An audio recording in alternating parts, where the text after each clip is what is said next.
Samajwadi party की आंधी चल रही है और तीसरे चरण के बाद स्पष्ट हो जाएगा कि समाजवादी पार्टी की सरकार 4 चरणों में पूर्ण बहुमत की सरकार के अंदर आ जाएगी। और नमस्कार बाकी दोस्तों, मैं आज लखनऊ में हूँ और हमारे साथ पूर्व कैबिनेट मंत्री कमाल अख्तर हैं। इनसे जानने की कोशिश करेंगे कि समाजवादी पार्टी को लेकर चुनाव में क्या माहौल चल रहा है।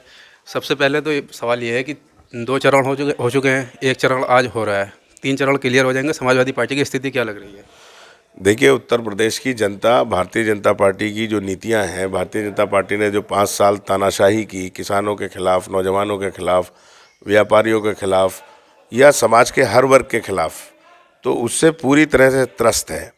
और जिस तरह अखिलेश यादव जी ने 2012 से 17 तक जो विकास के काम किए, उनके ऊपर पूरी तरह से प्रभावित होकर जनता समाजवादी पार्टी की तरफ जा रही है। और जो 2 चरणों का मतदान है, उनने साफ ये कर दिया है कि पूरी समाजवादी पार्टी की आंधी चल रही है और तीसरे चरण के बाद स्पष्ट हो जाएगा कि समाजवादी पार्टी की सरकार 4 चरणों में पूर्ण बहुमत की सरकार के अंदर आ जाएगी। और बाकी जब 7 चरण पूरे हो जाएंगे तो बिल्कुल बीजेपी पत्ता साफ हो जाएगा। बीजेपी आरएसएस के मोहन भागवत का कहना है कि 2 चरणों में भाजपा की स्थिति कमज़ोर रही है, मगर उनका कहना है कि हम 5 चरणों में अगले रिकवर करेंगे। तो उसके लेकर आप क्या कहते हैं? देखिए, इस देश की जनता, उत्तर प्रदेश की जनता पूरी तरह से आरएसएस, भारतीय जनता पार्टी, बजरंग दल या जितने भी इनके संगठन हैं, जिस तरह से उन्होंने इस देश के अंदर नफ़रत का माहौल पैदा किया, जिस तरह से उन्होंने आज़ादी के अंदर हिंदू, मुसलमान, सिख, ईसाई सब लोगों ने हिंदुस्तानी बनकर देश को आज़ाद किया। जो हमारा भाईचारा था कि हिंदू के यहाँ दिवाली हो तो मुसलमान बधाई देते थे, मुसलमान की ईद हो तो हमारे हिंदू भाई बधाई देते थे, उस भाईचारे में जो नफ़रत में बदलने का काम किया, जनता समझ चुकी है। अब आरएसएस नहीं, कोई भी उत्तर प्रदेश के अंदर भाजपा को नहीं बचा सकता, क्योंकि जो कुशासन है उससे उत्तर प्रदेश की जनता पूरी तरह त्रस्त है और जनता परिवर्तन चाहती है। एक सवाल ये है कि जो इलेक्शन था पश्चिम में, तो पश्चिम में तो ये चला कि वहाँ पे जाट साथ थे, मगर पूरब में आके जैसे ओम प्रकाश राजभर के साथ समाजवादी पार्टी का गठबंधन हुआ सुभाषपा के साथ, तो जिस तरह से जाट समाज का समर्थन समाजवादी पार्टी को मिला, साथ में दोनों नल और साइकिल चली, तो इस बार पूरब में सुभाषपा और सपा दोनों मिलकर काम कर पाएंगे? देखिए, बात जाट की या राजभर की या चौहान की, यादव की, मुसलमान की या किसी की नहीं है। आज सवाल है बेरोज़गारी का। बेरोज़गारी आज उत्तर प्रदेश के अंदर भारतीय जनता पार्टी ने जिस तरह से रेलवे का प्राइवेटाइजेशन कर दिया, एयरलाइंस बेच दी, आपके बंदरगाह बेच दिए, जहाज़ बेच दिए, तो वो सीधा सीधा एक संदेश है। जब आप हर चीज़ को आरक्षण की तरफ, जब हर चीज़ को आप प्राइवेट की तरफ लेके जाएंगे और जब सारी चीज़ों में प्राइवेट सेक्टर आ जाएगा तो आरक्षण और नौकरियां अपने आप ख़त्म हो जाएंगी। तो आज पूरी तरह से त्रस्त है उत्तर प्रदेश का बेरोज़गार, वो किसी भी जात बिरादरी का हो, वो पूरी तरह से भाजपा के खिलाफ है। और जो 3 काले कानून लेकर आई थी, किसान की कोई जात बिरादरी धर्म नहीं होता, किसी भी जात बिरादरी का किसान हो उसकी ज़रूरत एक होती है, उसे खाद सस्ता मिलेगा नहीं मिलेगा, सब किसानों को फ़ायदा होता है। भाजपा ने खाद महंगा किया, खाद मिला नहीं, और जो डीएपी की बोरी मिली उसमें भी 5 किलो की चोरी कर ली। तो किसान पूरी तरह से त्रस्त है। किसानों के कर्जे के नाम पर छलावा करने का काम किया, आय दुगनी के नाम पर धोखा देने का काम किया। तो आज जाट, गुजर या यादव या इसका मामला नहीं है, उत्तर प्रदेश की पूरी जनता त्रस्त है। सवाल स्वास्थ्य का है। कोरोना के अंदर पूरी तरह भाजपा फेल हो गई, लोगों को इलाज नहीं मिला, अस्पताल नहीं मिले, डॉक्टर नहीं मिले, वेंटिलेटर नहीं मिले। तो मैं समझता हूँ भारतीय जनता पार्टी का कोई भी हथकंडा इस चुनाव में चलने वाला नहीं है और पूरी तरह से उत्तर प्रदेश का बैकवर्ड, माइनॉरिटी और नौजवान, किसान, व्यापारी और समाज का हर वर्ग समाजवादी पार्टी के साथ देने को तैयार है और दे रहा है। एक सवाल ये है, जब समाजवादी पार्टी के टिकट वितरण हुए थे तो उस वक्त जब देवबंद से कार्तिका राणा ने भी नामांकन किया था और मुआविया अली ने भी किया था। ऐसे ही इलाहाबाद में भी टिकट वितरण के दौरान 2 प्रत्याशी जाकर सपा के सिंबल पर नामांकन कर देते हैं। ऐसे ही अब जौनपुर सदर में भी हुआ है। तो इससे ये नहीं लगता कि जिसको टिकट मिलेगा तो उसके समाज के लोग या वो लोग समाजवादी पार्टी के खिलाफ बगावत कर देंगे? जैसे अब्बास अली जैदी ने रुदौली से उन्हें टिकट मिला तो उनका टिकट 2 दिन बाद काट दिया गया। तो ये एक माहौल क्रिएट हुआ समाजवादी पार्टी के अंदर कि टिकट मिलने के बाद में भरोसा नहीं है कि कब कट जाएगा।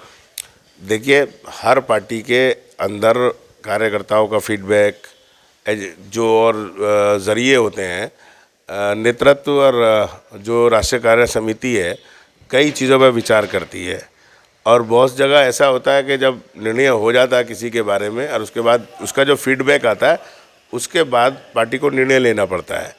आज किसको टिकट मिला किसको टिकट नहीं मिला ये बात नहीं है, बल्कि ये बात है कि समाजवादी पार्टी का उम्मीदवार जो राष्ट्रीय नेतृत्व ने जो घोषित किया है वही उम्मीदवार वहाँ चुनाव लड़ रहा है। ऐसे परिवर्तन और जगह और पार्टियों में भी होते हैं। ये राष्ट्रीय नेतृत्व का अधिकार है। राष्ट्रीय नेतृत्व जो आदेश करता है एक एक कार्यकर्ता उसका पालन करता है। एक सवाल ये है जो सोशल मीडिया के जरिए बहुत लोग उठा रहे हैं कि मुसलमानों की इस बार समाजवादी पार्टी में उपेक्षा हो रही है, तो इसको लेकर आप पूर्व मंत्री भी रहे हैं और आप समाजवादी पार्टी के कांट से प्रत्याशी भी हैं, आपको मुस्लिम चेहरा समझा जाता है यूपी का, तो इसको लेकर आप क्या कहेंगे? अच्छा ये बताओ, ये प्रमाण पत्र कौन देगा कि मुसलमानों के खिलाफ कौन है, मुसलमानों के फ़ायदे में कौन है? आज बात हिंदू मुसलमान की है ही नहीं।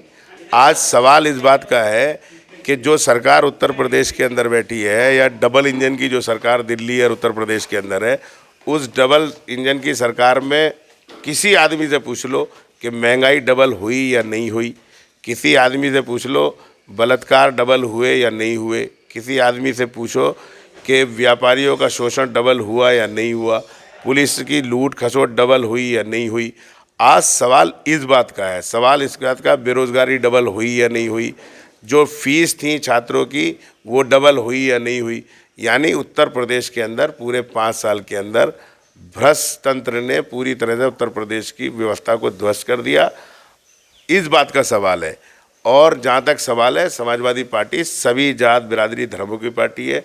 समाजवादी पार्टी ब्राह्मण, बहुत सारे ब्राह्मण भाई हैं जो चुनाव लड़ रहे हैं, बहुत सारे यादव भाई हैं चुनाव लड़ रहे हैं, बहुत सारे जाट भाई हैं जो चुनाव लड़ रहे हैं, बहुत सारे गुर्जर भाई हैं जो चुनाव लड़ रहे हैं, बहुत सारे कश्यप, धीमर, मल्ला, वाल्मीकि, जाटव, सैनी, ये सब समाज को साथ में लेके चलने वाली पार्टी है। और समाजवादी पार्टी ने सभी जात बिरादरियों को प्रतिनिधित्व किया है।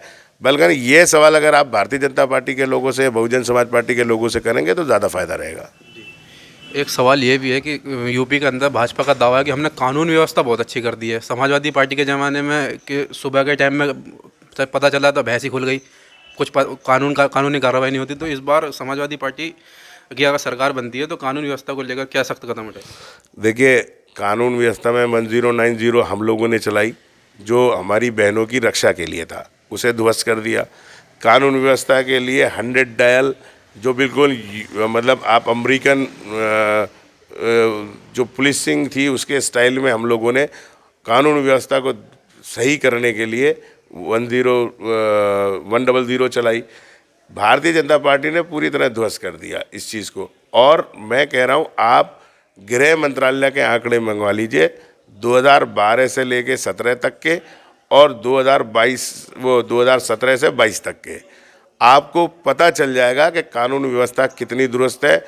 अपहरण, बलात्कार, लूट, डकैती, हत्या, जितने भी छिनैती, ये जितने भी अपराध हैं, ये 2012 से और 17 तक और 17 से लेकर 22 तक डबल हो गए इसके अंदर।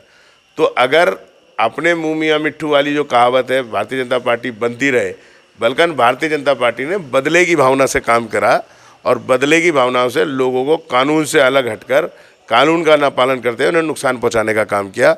और इसी वजह से आज पूरे उत्तर प्रदेश के जितने भी लोग हैं वो त्रस्त हैं और भाजपा का सफाया करने के लिए तत्पर हैं।